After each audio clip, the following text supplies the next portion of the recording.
Vice President, Mr. Speaker, members of the Senate, of the House of Representatives,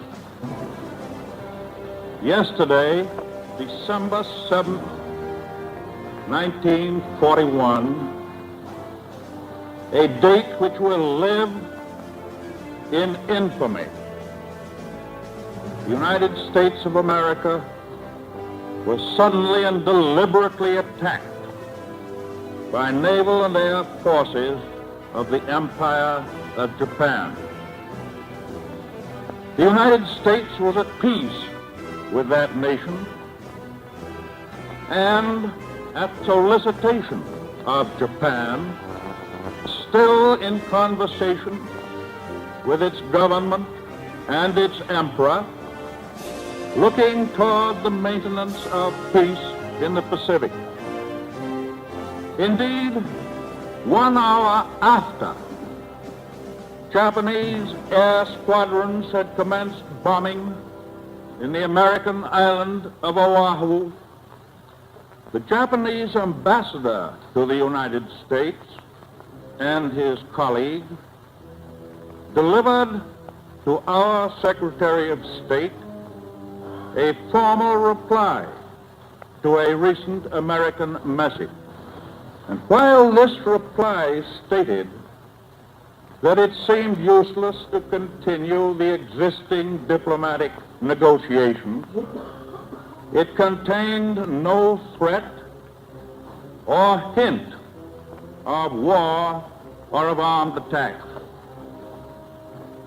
It will be recorded that the distance of Hawaii from Japan makes it obvious that the attack was deliberately planned many days or even weeks ago.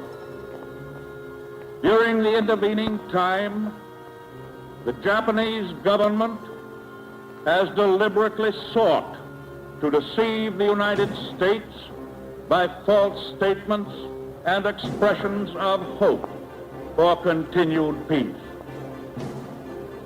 The attack yesterday on the Hawaiian Islands has caused severe damage to American naval and military forces.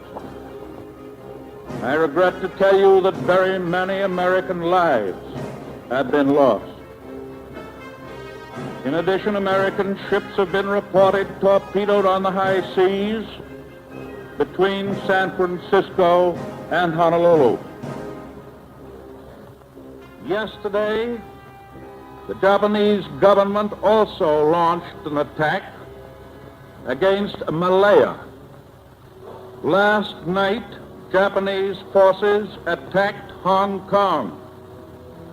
Last night, Japanese forces attacked Guam. Last night, Japanese forces attacked the Philippine Islands. Last night, the Japanese attacked Wake Island. And this morning, the Japanese attacked Midway Island. Japan has therefore undertaken a surprise offensive extending throughout the Pacific area.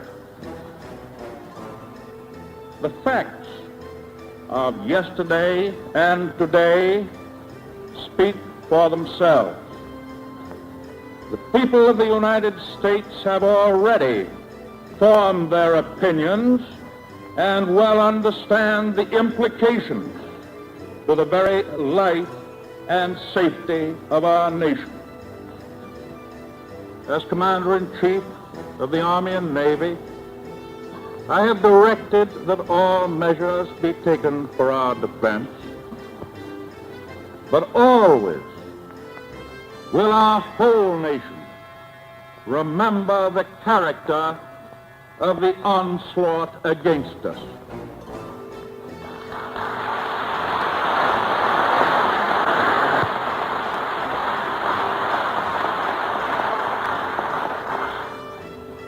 No matter how long it may take us to overcome this premeditated invasion, the American people in their righteous might will win through to absolute victory.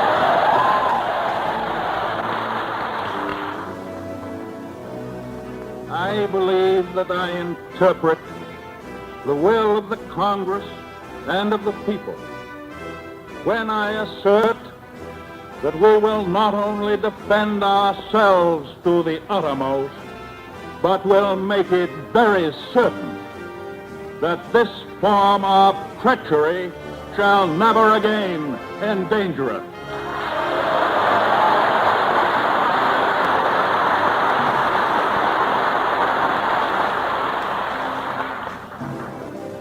Hostilities exist.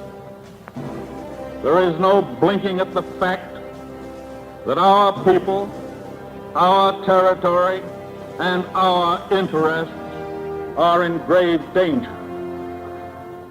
With confidence in our armed forces, with the unbounding determination of our people, we will gain the inevitable triumph, so help us God.